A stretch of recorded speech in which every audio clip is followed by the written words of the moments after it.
और लोग अक्सर हिंदी के बजाय अंग्रेजी में बात करते हैं एक दूसरे से।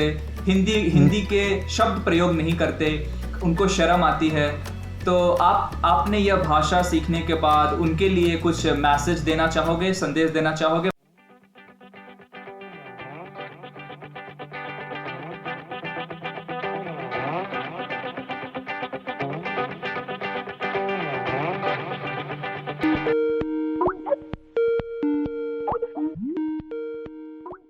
नमस्ते आनंद सर। नमस्ते नमस्ते निवास।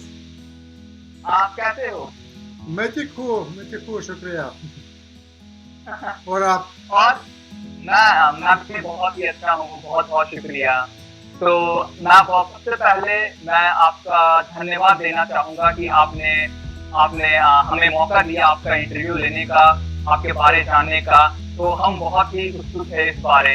और जैसा कि मैंने अभी आप लोगों को बताया, अपने सब्सक्राइबर्स को बताया कि एलन सर का एक प्रोग्राम है कि वह 1000 दिनों में 10 भाषाएं बोलने की उनकी एक योजना है।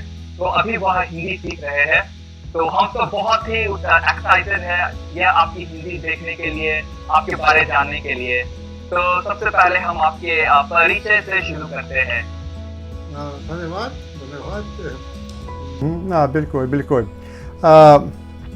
मैं लाइफ कोच हूँ, मैं आत्म अनुशासन का ट्रेनर हूँ और मैं भी लैंग्वेज कोच हूँ।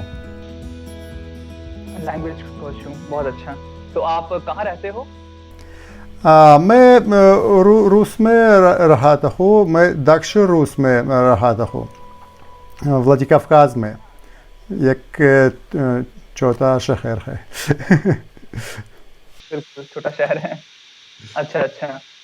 तो तो जैसा कि आपने बताया कि आपको नई नई भाषाएं सीखने का शौक है। तो आप यह बताएंगे कि आपको यह शौक कैसे आया, आपने नई नई भाषा सीखनी क्यों शुरू की? बिल्कुल। स्कूल में और यूनिवर्सिटी में मैंने फ्रेंच और अंग्रेजी सीखी और फिर 5 साल पहले मैंने यूट्यूब में एक लड़का देखा जो कुछ भाषाओं में वीडियो। उसके बाद मुझे नई भाषाओं सीखना में मैं दिलचस्प है। दिलचस्पी आई। ये बहुत ही अच्छी बात है। तो जैसा कि आपने बताया आपका प्रोग्राम है ना अलग अलग भाषाएं सीखने का। तो मैं आपसे पूछना चाहूंगा कि आपने हिंदी को क्यों चुना?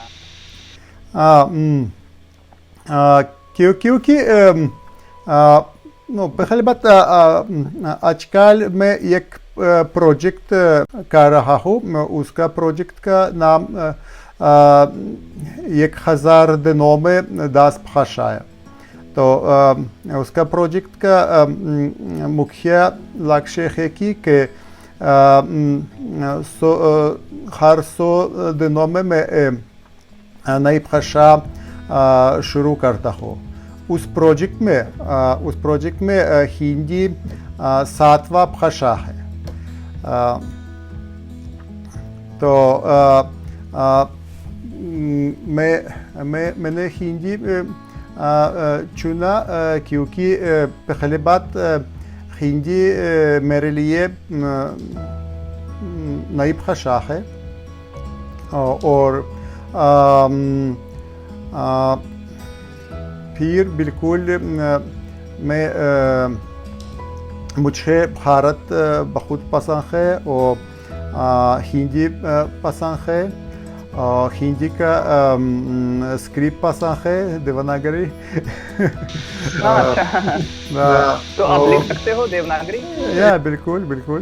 मैं देवनागरी लिख सकता हूँ, पढ़ सकता हूँ।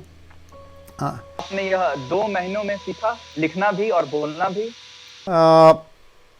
3 महीने में। 3 महीने में। तो आपने 3 महीने में बोलना और लिखना। ये बहुत ही बड़ी बात है। 3 महीने में इतना कुछ अचीव करना, बिल्कुल। तो आपने, और आपको भारत के बारे क्या पसंद है? भारत का इतिहास, भारत का संस्कृति, भारत का खाना। भारत का खाना, बिल्कुल बिल्कुल। मैं हैरान हूँ कि आपने 3 महीने में बहुत ही मेरे ख्याल से आपने जो करके दिखाया है, ये बहुत ही मुश्किल है। तो आपका सफर कैसा रहा? क्या आपने बहुत मेहनत की अपने सफर में, अपनी जर्नी में? हाँ, बिल्कुल बिल्कुल। मैं हर दिन औसतन मैं हर दिन उस 3 महीने में मैं हर दिन औसतन 7 घंटे सीख रहा हूँ। 7 घंटे हर दिन? हर दिन 7 घंटे। बाप रे, यह बहुत ही मुश्किल है। कभी जब आप किसी चीज़ से बहुत ही प्यार करते हो, तो जब पसंद करते हो, तो 7 घंटे भी करने में मज़ा आता है ना। बिल्कुल 7 बिल्कुल। घंटे मुश्किल नहीं लगते। दिलचस्पी के बिना 7 घंटे दिन में बातचीत सीखना काफ़ी मुश्किल होगा। बहुत मुश्किल होगा, बिल्कुल। तो जैसा कि आपसे मैं एक सवाल पूछना चाहता हूँ कि भारत में आपको पता है हिंदी के साथ साथ अंग्रेजी भी बहुत ही मशहूर है ना, और लोग अक्सर हिंदी के बजाय अंग्रेजी में बात करते हैं एक दूसरे से। हिंदी के शब्द प्रयोग नहीं करते, उनको शर्म आती है। तो आपने यह भाषा सीखने के बाद उनके लिए कुछ मैसेज देना चाहोगे, संदेश देना चाहोगे भारत के लिए? हाँ, मुझे लगता है कि दुनिया में यह परेशानी है, क्योंकि आजकल लोगों के लिए अंग्रेजी भाषा ज़्यादा ज़रूरी है, क्योंकि अंग्रेजी के बिना आमतौर पर अच्छा काम लेना मुश्किल होगा। तो शायद भारत में अंग्रेजी भाषा ऑफिशियल भाषा है, तो इसलिए मैं समझ सकता हूँ कि वो लोग भारत में अंग्रेजी भाषा बहुत इस्तेमाल करते हैं, लेकिन हिंदी भाषा बहुत सुंदर भाषा है और मेरे लिए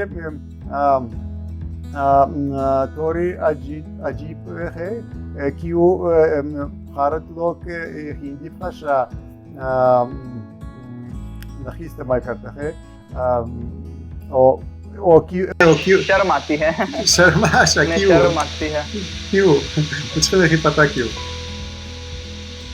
ये बहुत ही बड़ा सवाल है जो हमें बिल्कुल नहीं करना चाहिए, क्योंकि आपके हिसाब से मुश्किल भाषा क्या है, अंग्रेजी की हिंदी? हिंदी बिल्कुल ज़्यादा मुश्किल है मेरे लिए।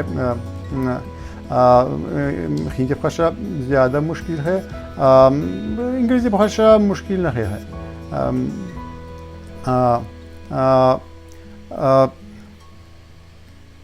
क्योंकि हिंदी का व्याकरण ज़्यादा मुश्किल है। बहुत मुश्किल है, बिल्कुल बिल्कुल। तो जो लोग हिंदी को सीखते हैं उन्हें इसकी इम्पोर्टेंस, इसका महत्व पता है कि कितना मुश्किल होता है सीखना, और भारत के लोग ये बोल सकते हैं इतनी सुंदर भाषा, इतनी मुश्किल भाषा पहले से खुद ब खुद बोल सकते हैं, और फिर भी वह नहीं बोलते, तो ये बहुत ही अजीब बात है। भारत में लगभग 20 भाषाओं ऑफिशियल भाषा है, हिंदी और अंग्रेजी के अलावा। तो बिल्कुल भारतीय लोग के लिए अंग्रेजी भाषा आम भाषा है। मैं आपकी बात से सहमत हूँ, पर मेरे हिसाब से परेशानी वहाँ आती है जब लोग एक भाषा नहीं बोलते, मिक्स करते हैं। हिंदी बोलते वक्त अंग्रेजी के शब्द ज्यादा प्रयोग करते हैं, हाँ, पर जब अंग्रेजी बोलते हैं तब हिंदी के शब्द बिल्कुल प्रयोग नहीं करते। तो ये बात बहुत अजीब है। तो जब लोग अंग्रेजी में हिंदी में बात करते हैं, तो जब हम हिंदी अंग्रेजी के शब्दों का प्रयोग करते हैं तो बहुत ही कूल है और बहुत ही अच्छा लगता है। पर अगर आप अंग्रेजी बोलते वक्त हिंदी का शब्दों का प्रयोग करोगे, ये तो इसे तो कुछ नहीं आता, ये तो बेवकूफ इंसान है, समझदार नहीं है, अनपढ़ है। तो इस तरह की बात ये बहुत ही अजीब है। मैं समझता हूँ कि भारत में भाषा को भाषा की तरह नहीं लेते अंग्रेजी को। यह एक स्टैंडर्ड है, लिविंग स्टैंडर्ड है। तो यह मेरे हिसाब से यह गलत बात है। अच्छा अच्छा, मैं समझ गया। क्योंकि रूस में समान स्थिति है, क्योंकि अगर एक व्यक्ति रूस में रूसी भाषा अच्छे से बोल नहीं सकते हैं, तो दूसरे लोग सोचते हैं कि उस व्यक्ति गाँव रहने वाला है। गाँव का रहने वाला है। गाँव का रहने वाला है।